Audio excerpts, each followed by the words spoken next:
Yeah, I think that's a good volume. Yeah, you can adjust that. Let me try it over here. Are we still picking me up decently? Let me see. I'm sure it is. I am talking into a mic, determining. So is that too low? You just kind of. I'll have it right here. So, I'd rather not just like hold it up. So I'll need okay. Do we need it just closer then somehow? Here, maybe. Never mind. It can be up here, couldn't it? Yeah. Theoretically, I think people do that sort of thing. Yeah, that's perfect. That's really awesome. My beard is muffling it. Get a little filter, a little noise reduction. So that's pretty good, right? Yeah. All right. Yeah.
That's important.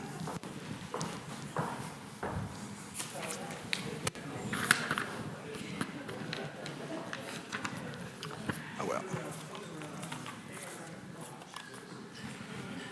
Well, good afternoon. Welcome. And thank you for coming here today with an encounter with the organ. Very dramatic. A meet and greet with this box, as it's so affectionately called. I thought it'd be fun just to give a little show and tell. It's very casual. I'll start off with a little presentation. Then you can ask some questions if you have any. And then I would say we can even come up here and get a little closer look towards the end and absolutely have an opportunity to play. You don't have to know how to play. You have hands and feet, you're good. But just kind of just see what it might feel like if you're interested, having a seat up here and you can see what it's like. Make sense? Great, let's go. And to all of you out in the digital balcony, as he has now been dubbed for here on out today, so welcome and thank you for tuning in.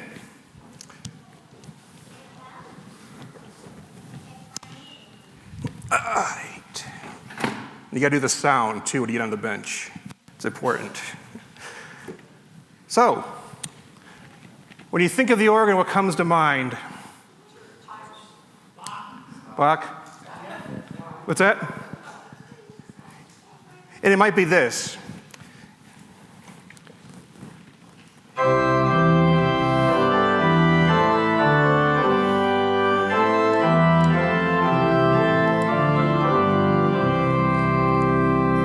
The hymn, the chorale, perfect for the organ. Feet for the pedal, a pedal for the bass, tenor, alto, and soprano with your hands.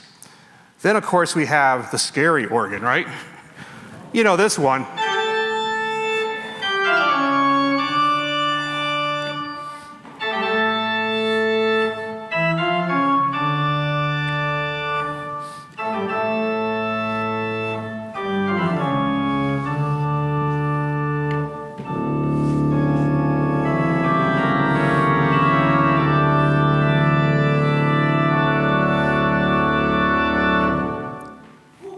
That's common. Some people think that's all the organ is. But it's such a versatile instrument. It can be loud, it can be quiet, it can be sensual, it can be thoughtful, prayerful. Here's a good example of a more ethereal, mysterious type of sound. And notice the pedals.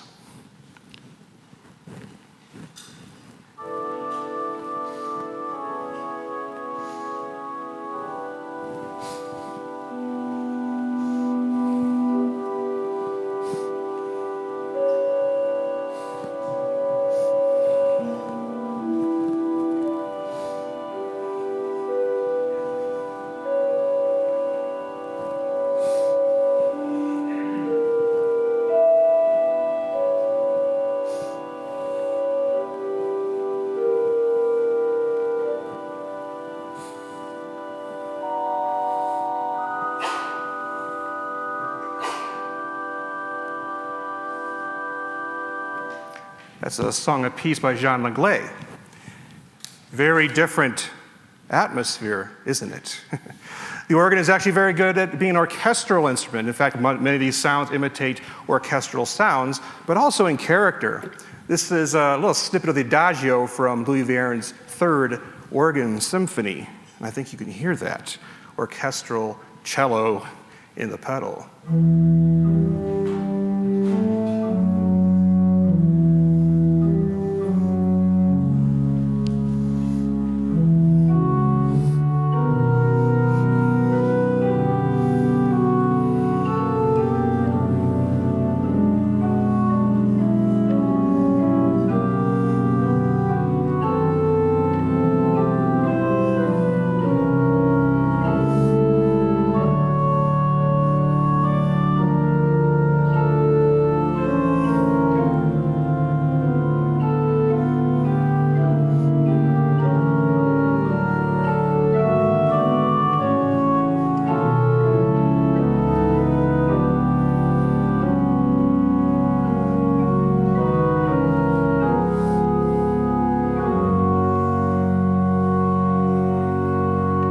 The beautiful work, French, early 20th century. And then the joyfulness of the organ. I mean, I could just easily could do that with something, I don't know, like this.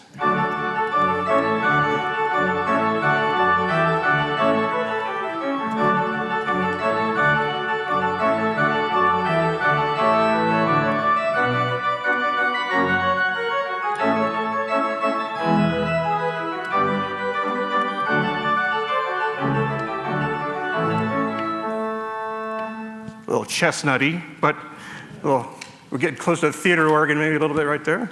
Then there's also, of course, the fugue, which the organ does so well.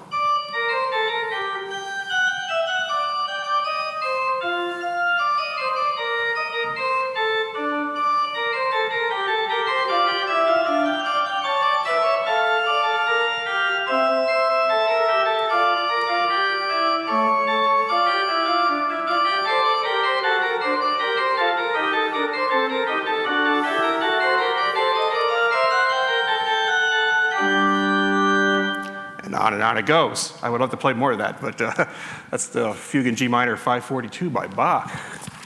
And also it can be very playful, very playful. This is an old, it's from Bohme. It's like in the early 17th century abouts, and it goes like this.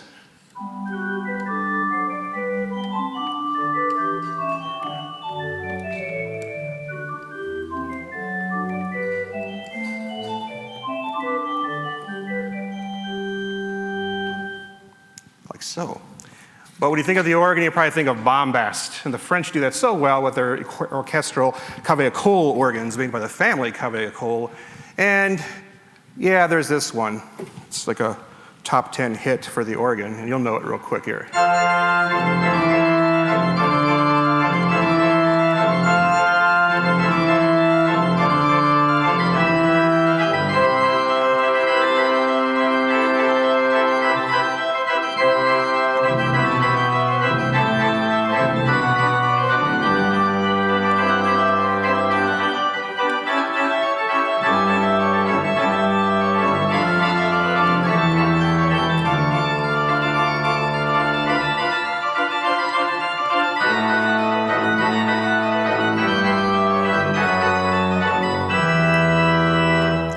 Of course, being the or toccata, which I need to play here at some point.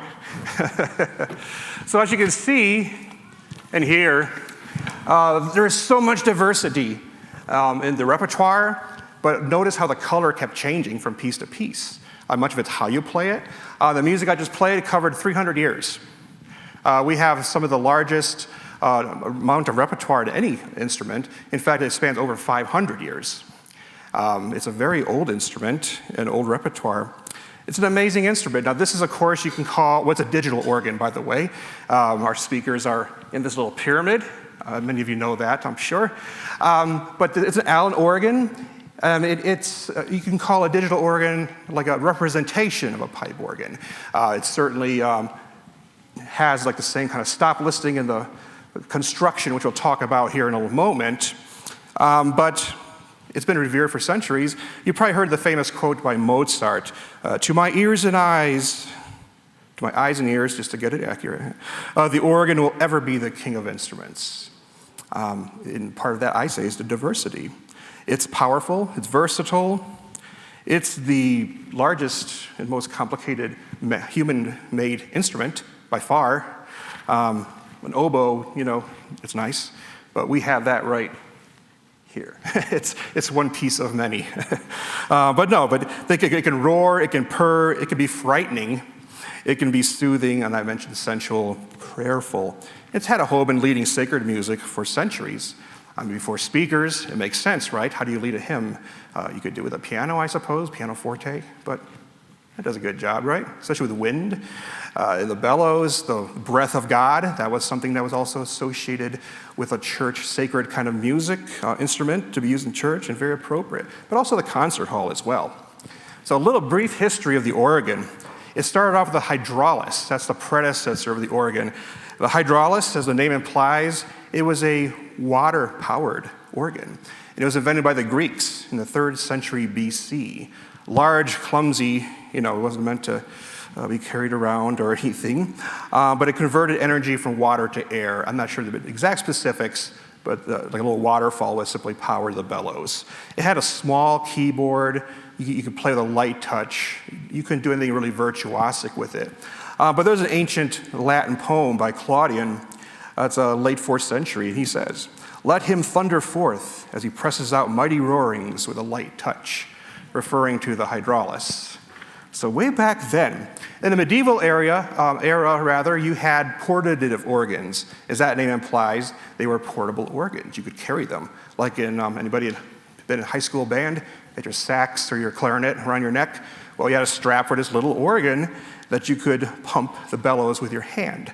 And that was used in courts, in secular settings, and of course in some church settings as well. That led to the positive organ, which is a larger, like a box, a little smaller than this. But you could move that around, but that was a little upgrade from just a few stops and sounds you would have on a portative organ. So the medieval era, that would be from then like the 5th to the 15th centuries. So quite a long time they were using these type of organs. This current configuration with multiple manuals, pedals, stops, you start seeing them in the late 14th century. And not surprisingly, the Germans led the way. That was just part of their history and their tradition. The first documented permanent installation was in 1361 of an organ of this type of construction in Halberstadt, Germany. There were some others, possibly in Notre Dame, but as far as the documentation, it's been a long time, 1361. And different countries, they developed the organ differently. I mentioned like in Germany, the North German organ in particular, in the Netherlands, they had the large instruments, many stops, bombastic, But in France and Italy, the organs were smaller and sometimes didn't even have any pedal boards. And a part of that is that the use of the organ in worship, it wasn't to so much lead hymns, but to play between verses of hymns. So that people would sing, and there'd be a little interlude, a little like musical reflection of what people just sang. So it's just a different culture. And also they were very colorful, and especially France. I would say, my theory at least, is their language is so colorful and so poetic, and the organ followed suit. Particularly the Baroque organ. There's a whole tradition of stops to use in a certain particular way, like their language. If anybody speaks French, there's no dialect, so to speak. This is how you pronounce it. The English had an interesting history with the organ. The 16th century English Reformation really put a dent in their construction. In fact, organs were destroyed and removed. They were deemed, well, we can't have that here. That's not. God don't want organs in churches. So they recovered from that in the 18th century, and it took some time, and so they were a little behind with their construction and smaller pedal boards. But now, of course, you go to St. Paul's Cathedral, you can see they're doing just fine. They caught up. So here's the basics. Like I said, of course, the organ is a wind instrument. This one is not, but it has everything else that you would expect. So we have stops. One thing to remember, even before I say that, when you think of organ, it's organ. But really, it's multiple organs. And that's the way to really look at it. Each of these manuals is a division. And each of these divisions has its own stop list, its own sounds. For example, this is called the choir. Reason being, because the pipes would normally be next to the choir, and it could be used to accompany them. They'd be nearby. And so that tradition continues. It could also be called a positive, which is like the organ that I mentioned, the portable, larger organ, taken from history. But those stops are right here. The choir division tends to be a little bit more colorful and not necessarily used to lead hymns, but to add color. And so you'll see a pull like a few stops. But then, of course, you have this one, festival trumpet. The great organ is the main manual. That has the biggest sounds. This right here is called a diapason, and that's basically the fundamental sound of the organ. Anytime you hear me play a hymn, 99% of the time, it will always be based on this sound because it's just a nice, thick sound, and it's easy to follow, give some body. So this is the choir. The great is here, and the swell is over here. And it's called that because you see these three pedals down here. The center one is the swell pedal, and what that does, as you can probably imagine, it swells the sound. It gets louder, but the way it's done on a pipe organ is you've probably seen in some churches where there's like shutters in front of the pipes, but when you move this pedal, the shutters open up, and then you can hear more of the timbre. In other words, it's like a crescendo, it gets louder. But just as an example, I'll just show you. I have it closed, and then you open it up, and so forth. This particular organ also has the grate under, it's called under expression. So you can, for example, I had just played that diapason. I can just put it quieter if I want to. So there's some expressive tools there. Then, of course, the pedals. Everyone loves the pedals, right? And so the pedals have their own division right here, and you have everything from your,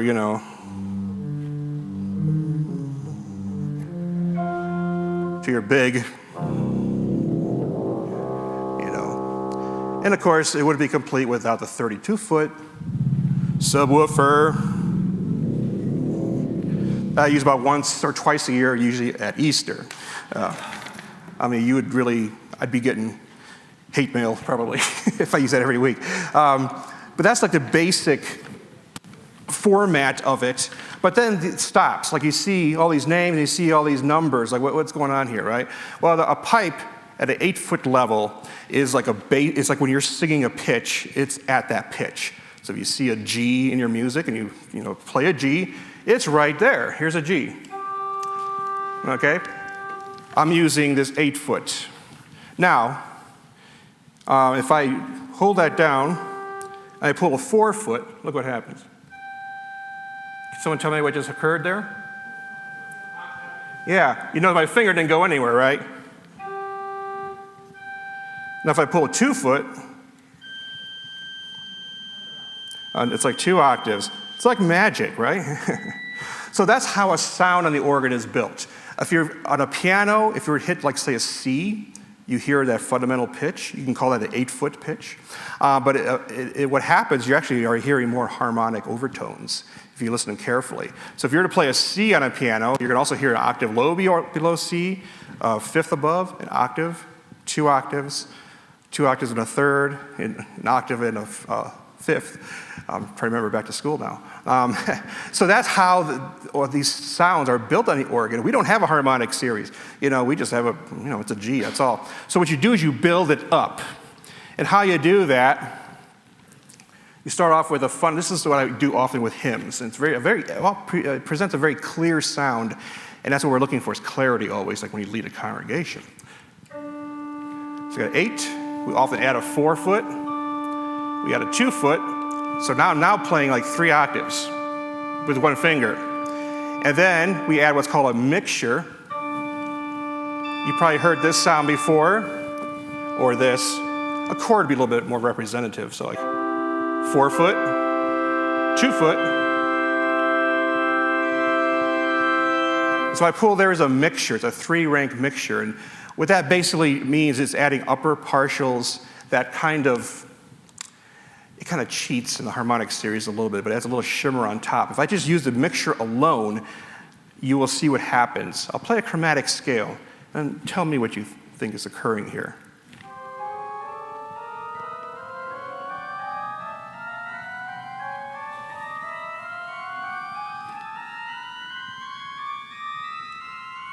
Hear that?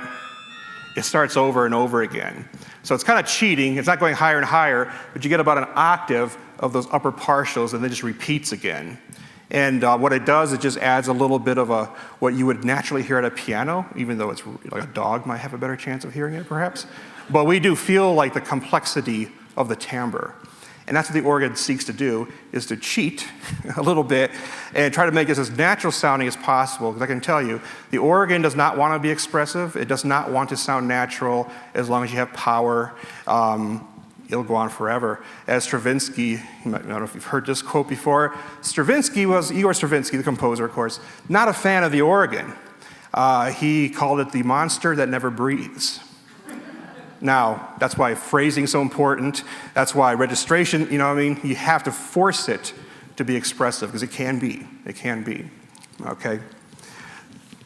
There's families of sounds. I probably should start with that, but that's okay.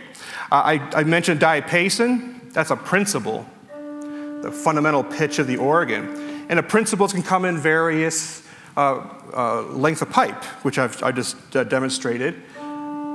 8-foot principle, 4-foot principle, 2-foot principle, okay? Then there's also flutes. So this is where we start imitating orchestral instruments. I'll just go here. I don't usually do this upside down. Bear with me. So, it sounds like a flute, but same thing with a flute, 8-foot flute. Then we have a 4-foot flute. We can keep, I'm gonna have a seat here.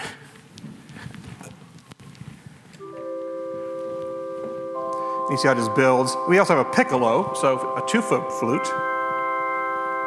Let's see how that works. Another family of sounds are the reeds. And so you have an oboe. And an interesting one from the French called a vox humana. You might want to guess what that is? The human voice. See what you think about that.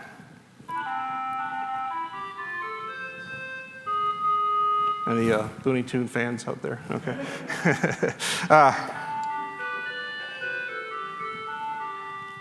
It's expressive. And then, of course, the trumpet. It's like a German trumpet. There's also a French trumpet. Can you hear the difference now? Here's German.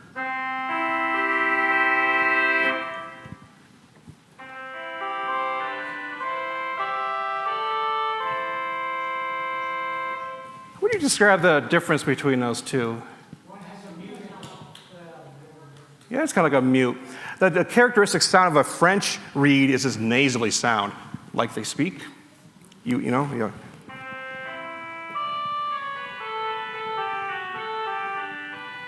As opposed to the more bombastic German. And I mentioned already, I played the festival trumpet. Might as well do it.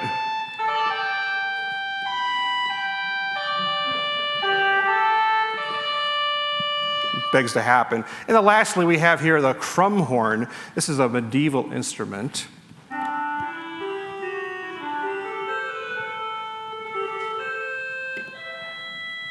So you see all these different timbres of reeds, all from the reed family. One thing, I mentioned the harmonic series, and let me just show a little something about that.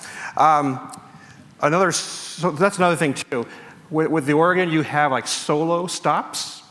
And then you also, those are like, reeds are good solo stops. And there's, of course, ensemble stops. That would be like the flutes, or if you're playing a principal registration like this, 8 and 4 foot. There is a solo flute, called a harmonic flute, a French flute, high-pressured.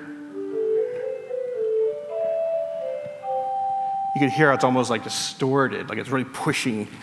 So those are solo stops, and as opposed to the ensemble. So when you're selecting registration, you have to really just think what you want to use and what the intention, the purpose is. A very special solo combination, I'll call it that. It's called the cornet, and it's actually not anything to do with reeds, but you build it up according to the harmonic series with a flute. And you hear a lot of this in Baroque music. This is a very common solo stop in the Baroque era. Start the 8-foot flute, 4-foot flute. The Nazard 2 2/3, which is 2 octaves plus a fifth. You can hear that. Which you should be hearing. It's very hard to hear. This is the pitch I'll be playing in a second. You'll hear the fifth above, which is this pitch. See if you can hear it.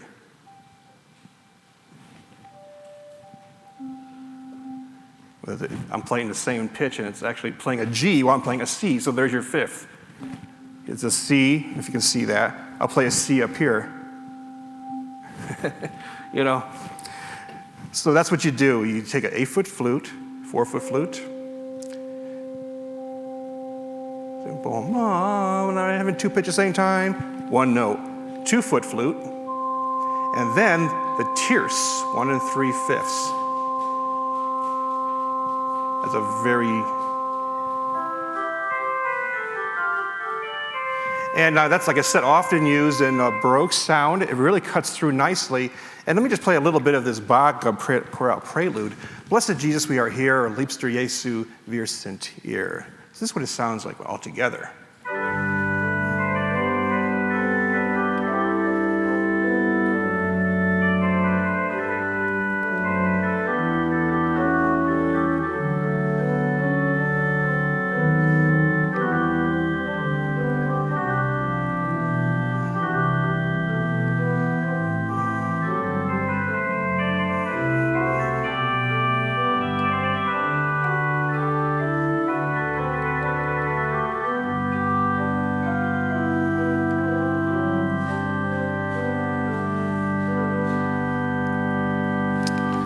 So you can see how it cuts through really nicely. Is that a familiar sound to some of you? Maybe who've gone to organ recitals or you've been in church?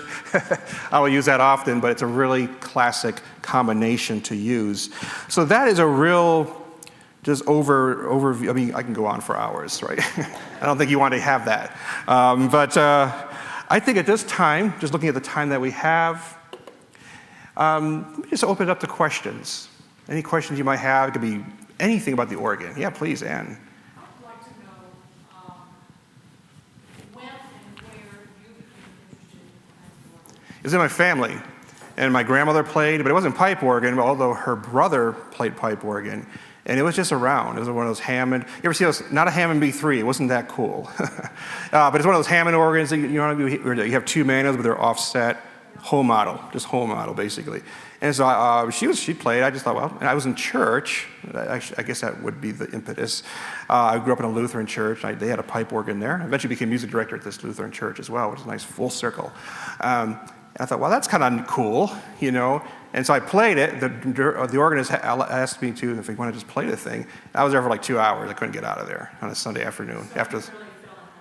I love it. I think it was just a real cool instrument. Never thought I would do it for a living. No way. You know, I want to be a rock star. You know what I mean? And did pretty good, but this is awesome. I mean, I'm not even trying to like say it's Plan B. Oh well, guess just have to do it now. You know, but yeah, it's always been a fascinating instrument for me in that way. Yeah. Quick question: when do you use the antiphonal speakers, and what voices do you put on? What's that? The antiphonal speakers. Oh, did you hear that today? What? Did you hear that today? I couldn't. That's the thing. From up front, I couldn't hear. Nice question. Yeah, antiphonal. Yeah, there's so much more. Behind you on that wall, even when you're walking out, you can see there are speakers on the wall underneath those lights. Those are actually organ speakers. In bigger churches, if you've ever gone into a cathedral especially, you in the back, you sometimes see those big trumpet things pointing out, or even just pipes in the back in addition to the front. And those are the antiphonal manual. And so it gives you that effect, as you can imagine. You can play sounds from the back. And sometimes you can transfer sounds from up here to the back, which I did for maybe 6 beats today during the post loop, as it turns out. I went through the kitchen singing it today with the music I play. I wanted to make sure as many sounds as I could. But what it sounds like, though, is like this. Let's see. It's a little bit different here, but I can do it. See, it's on the swell. I'll give you a little louder sound. So, well, trumpet would be good now, wouldn't it? Let's see. So, yeah, I'll just have a seat. So to make that happen, now we're up here. So you see what happens.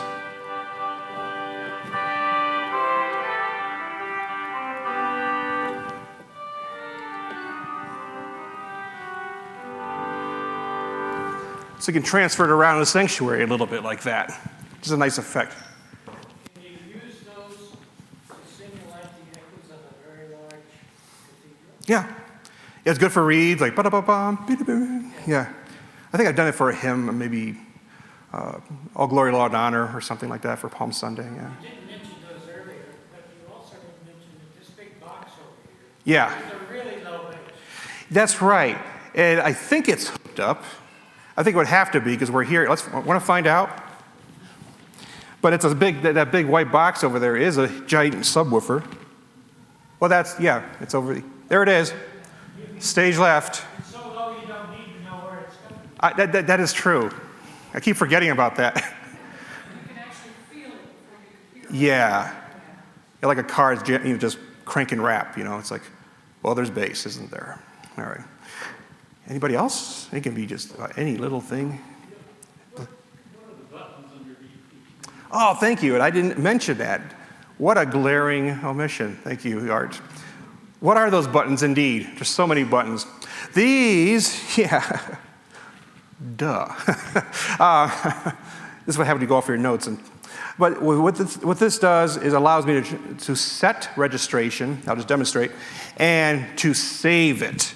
Thank the Lord. So for example,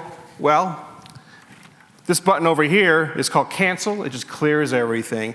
This piece I just played a little snippet of, I saved it to 9. And by the way, right here is the full organ pistons. There's 10 of them, and they correspond with these 10 pedals down here. So what that means is when I push a button, I can set and reserve sounds on all the manuals at once, which is really helpful. So I'll clear it. So for example, here, I set it on 9. It's all ready to go. It's all right there. The V-door I played, you can see how, it's just boom, And so what you do, how to set it, there's a button here that says set. I'm glad they made it easy. And you just hold it down. Well, you set everything as you want it to, then push, and then push where you want it to go, and it stays. Now that's the full organ. Here, So you can see a little more.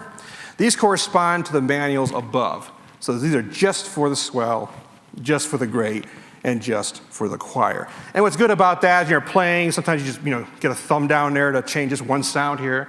But the foot pedals are really nice, these pistons. Sometimes your hands and, you know how it is being an organist, your hands and feet are busy. So maybe you get a stray little, quick little, like I just pushed 9 over here, it's the same thing there. It's just ready to go. So between these and there, somehow you have to, figure out how to change registration. Sometimes they're really quick, and you have to practice it so that the music is never interrupted. You don't take time out in the music to change registrations. Of course you do. But that means you got to work on that a little more. And while we're talking about pistons, I just have to mention this guy. Enjoy. Yeah. Once in a while, that comes out. That's called a Zimbelstern. And it's just as it sounds, a real Zimbelstern, a mechanical one, I should say. It's usually a wheel, has little bells on it, and it just rotates. And some organs have that, really old organs, on the front. It might have a little smiley face, and you're just going around, And that's a real festive type of percussion, Christmas, or, you hear it about twice a year from me. It's something you don't want to abuse, but it's there. That's where it is, way up on there. And speaking of that, real quick, we also have chimes.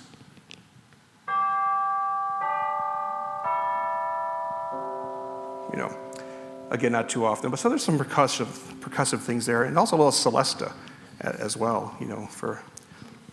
So in the old days before electricity, did they have anything equivalent to those buttons? Nice. No, they didn't. So you usually had a registrance. That was their job. An intense, rehearsal session with the organist, and don't make them look bad, right? So they had to pull them out. But no, they don't. And some organs are made in that like Baroque tradition. They intentionally, they could, right? We're living in the 21st century. They leave those buttons out so you can experience how it would have been, which I think is not right. But yeah, so you have a lot of help. And of course with the bellows too, right? You have people, sometimes up to 10 people in those large organs. Oh, I love being in church, right? Word of God over here. Just like short straw, get you that job. I would hope so, yeah. That's tiring.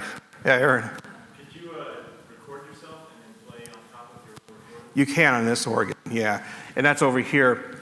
I confess I have not delved too much in that, but it's all in here.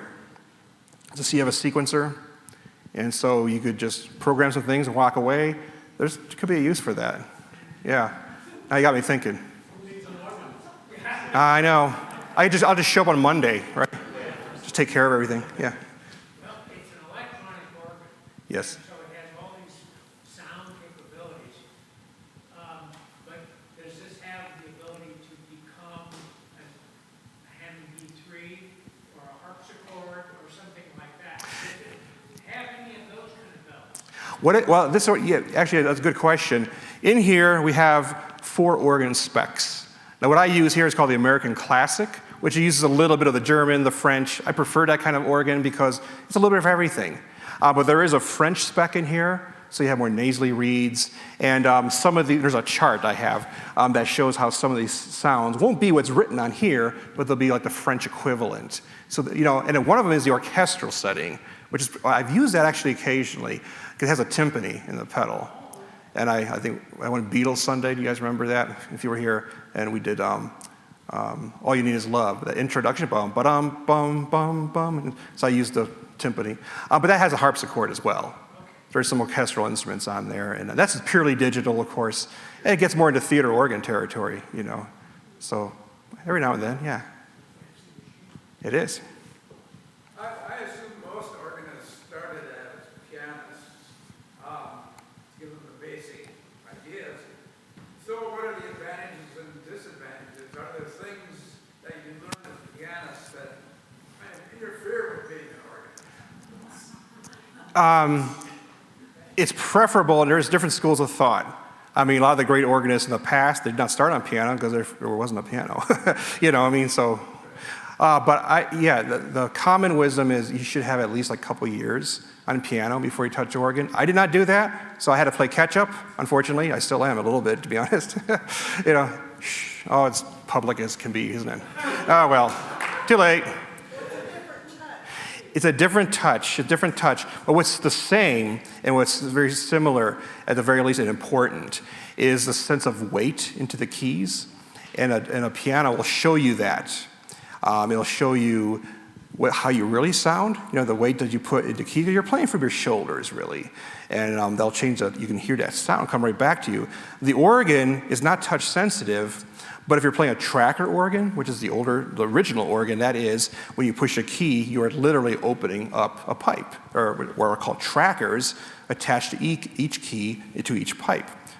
The thing with that is, the more sound you add, the harder it is to push the key. And I played a lot of trackers in my life, and if you're playing like a big Vierne symphony, which I did for my audition at CCM in Cincinnati, it was like, wow, I know how to play this, but whew, you're getting a workout.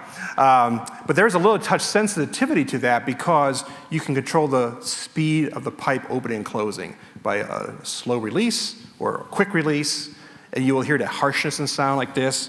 Or if you slowly go into the key, it creates like a little crescendo because the pipe's going like this. So he's like, and piano just shows you all those things.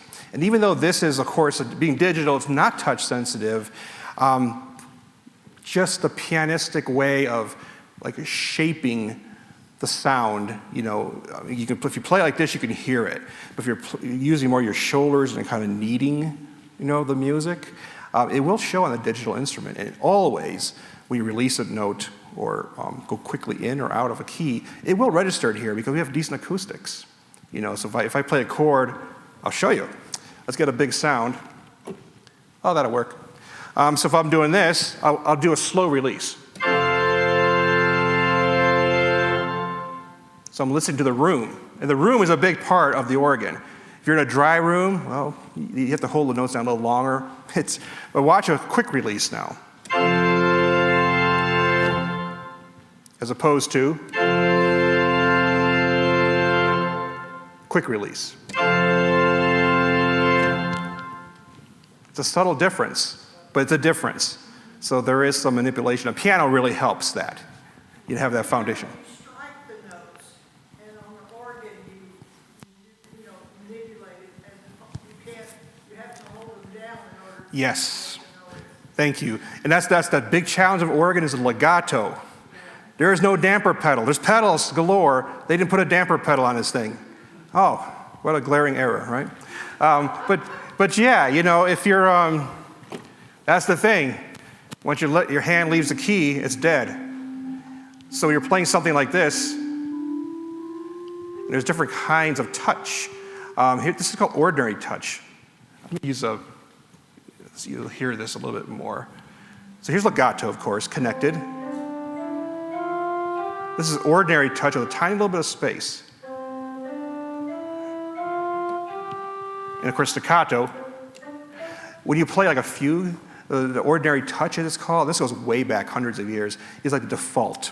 So the fugue I played earlier, if you play legato,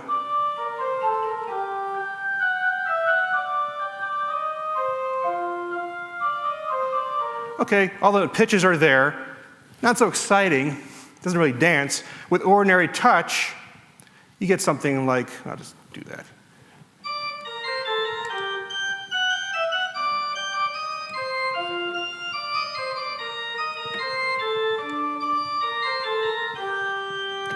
So it's that little detachment, it just makes it dance. So it's all touch. It's all touch as well. That's all we have in registration, yes. I was going to say that the piano, if you strike a note, the string will carry it further, that won't. So that's a difference. If you strike a note on the piano, Yeah. you will hear that continue, but that is not working. You mean like the overtones, or? Not the overtones, the pitch itself. I mean, because the string continues to vibrate. Right. You have no continual vibration. Right. Yeah, the pitch is the pitch. Yeah. The pitch, that's it. Yeah. And then, of course, it affects the fingering terribly. Oh yeah, a lot of substitutions on if you want legato, I don't get too detailed, but it's a good point. like on hymns and all kinds of stuff, but especially complicated passages. If you want it to be really, really legato, you got to work for it. And the French have a lot of, like I played earlier a little bit of an organ symphony from Vierne. I'll just play the my hands here. If you don't play legato,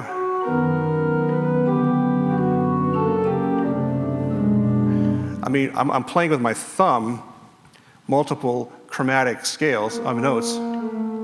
But what they do is they're so determined to have the legato no matter how impossible it may be. Sometimes you just cheat.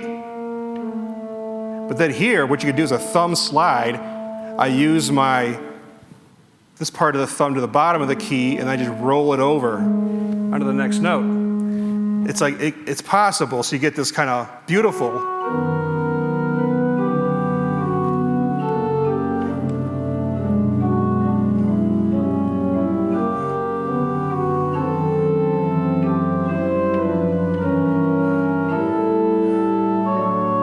Yeah, you really have to work for it. Sorry. Yeah. Any other questions? We have a few minutes. And does anybody feel like just coming up here and? Yeah, we went a little bit longer on that. But if you want to just come up and have a closer look, of course, or just try out a few things, or have any additional questions, feel free.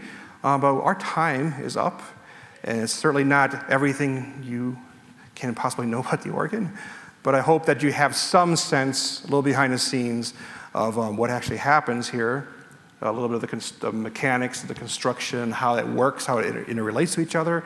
But this is basically 4 organs: pedals, choir, grate, and swell. And they can all intermingle. You can borrow sounds from one to the other. Not every single one, but you can do that. So it's very much a sharing community over here. You can just it's very useful. If you're taking, let's say something like this, and well, I don't like that reed. I would rather have the oboe with that. So you just take the oboe and a swell, and you couple it, as it's called. It says swell to grate 8, which means at pitch. Now I get that. So you can borrow from other manuals as well, which is a nice tool. So the organ has kind of, in a sense, boundaries. It's not like a synthesizer where you can create your own sounds from scratch, but the boundaries it forces you to be very creative and really explore the instrument you are playing. And I personally love that challenge. How can we make this organ sound different? Playing one, let's say a 4-foot flute octave lower, it gives you a new 8-foot flute, or things like that. And it's subtle, but I think people, just listen for it. Yes? Can you lock a note like a drone, take your foot off or your finger and let it go while you're doing the other things? You can use a pencil for that. There are actually some modern pieces that will say, put like a kind of like prepared piano. We've heard of a prepared piano piece. We put clips in some of the strings. That's John Cage for you, and some others. But there are some pieces that will say, insert pencil, beat 3, and now we're contemporary. Yeah. Is there anything else you'd like to ask in our closing seconds here? Well, thank you for coming out, and thank you for watching, and perhaps we'll do this again, different focus. Thank you. I think you have it.